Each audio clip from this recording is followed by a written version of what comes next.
Back to news. Vijayawada Prakasam barrage వద్ద బోట్ల తొలగింపు ప్రక్రియ 5వ రోజుకు చేరుకుంది. తొలగింపు ప్రక్రియలో 2 ప్రత్యేక బృందాలు పాల్గొంటున్నాయి. తొలగింపు ప్రక్రియలో వైజాగ్ నుంచి స్కూబా టీం, కాకినాడ నుంచి అబ్బులు టీం పనిచేస్తుంది. ఒక పక్క కటింగ్, మరో పక్క బయటకు లాగేందుకు ప్రయత్నిస్తున్నారు. నిన్న కట్ చేసిన పడవను బయటకు లాగుతున్నారు. 2 టీములు కలిసి పనిచేయడంతో వ్యూహం ఫలించింది. అయితే పైకి తీసే కొద్దీ కటింగ్ అయిన పడవ నీటిలోకి వెళ్లింది. ఇవాళ ఒక పడవనైనా బయటకు తీయాలని టార్గెట్ గా పెట్టుకున్నారు.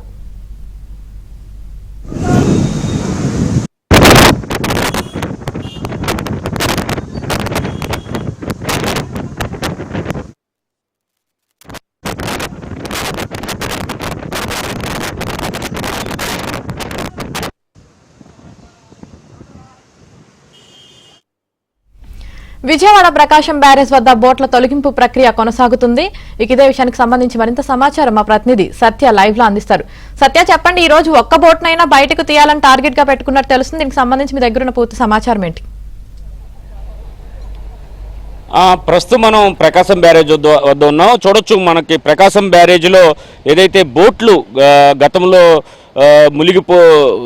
బ్యారేజీ కౌంటర్ వెయిట్లు కొట్టుకుని ఏదైతే మునిగిపోయావో వాటిని తొలగించేందుకు విశ్వ ప్రయత్నం అయితే చేస్తున్నారు. దీనికి సంబంధించి ఇప్పటికే బెకాన్ అనే సంస్థకు ఏదైతే కౌంటర్ వెయిట్లు ఏర్పాటు చేసిందో అదే సంస్థకు బోట్ల తొలగింపు బాధ్యతను కూడా ముందుగా అప్పగించినప్పటికీ కూడా వారికి సాధ్యం కాకపోవడంతో చివరకు కాకినాడ నుంచి అబ్బులు అండ్ టీంను కూడా రప్పించడం జరిగింది.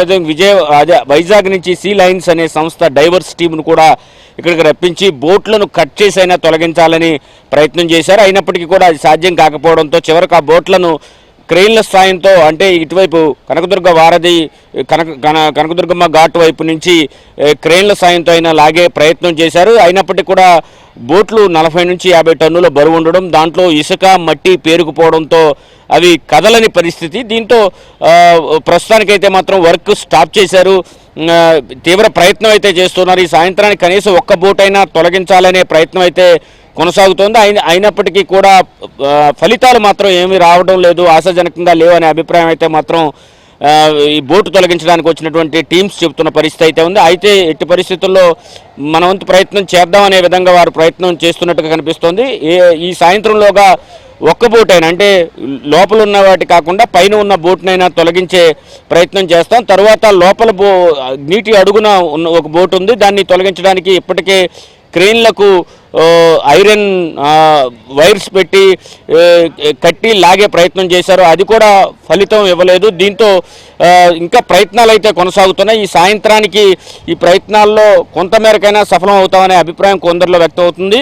ఇప్పటికే ఇక్కడ 2 టీంలు, ఒకటి బెకాన్ సంస్థకు సంబంధించినటువంటి టీం, అదేవిధంగా కాకినాడకు సంబంధించి అబ్బులు టీం, వీరిద్దరూ ముందు నుంచి పనిచేస్తున్నారు. తర్వాత వైజాగ్ నుంచి సీ లైన్స్ ఎవరైతే డైవర్స్ ఉన్నారో వారు కూడా నీటి లోపలికి వెళ్ళి బోట్ను కట్ చేసే ప్రయత్నం చేశారు. అయితే రోజు బోట్లను కట్ చేసైనా తొలగించాలని ప్రయత్నం చేస్తున్నప్పటికీ కూడా బోట్ల బరువు భారీగా ఉండడం, 40-50 టన్నుల బరువు ఉండడం, వాటిలో ఇసుక మట్టి పేరుకుపోవడం అనేది ఒక రకంగా వాటిని తొలగించడం చాలా కష్టసాధ్యంగా మారిందని చెప్పుకోవచ్చు. అయితే ప్రయత్నం అయితే మాత్రం కొనసాగుతుంది. ఈ సాయంత్రానికి కనీసం ఒక్క బోట్నైనా తీసే ప్రయత్నం చేస్తామని వారు చెబుతున్న పరిస్థితి ఉంది. ప్రస్తుతానికి అయితే మాత్రం ఇప్పటి వరకు ప్రయత్నం చేసి వర్క్స్ కొద్దిసేపటి క్రితమే ఆపారు. మరి ఒక అర్ధగంటలో పూర్తి స్థాయిలో బోటు తొలగింపు పనులు మరలా ప్రారంభమయ్యే అవకాశాలున్నాయి.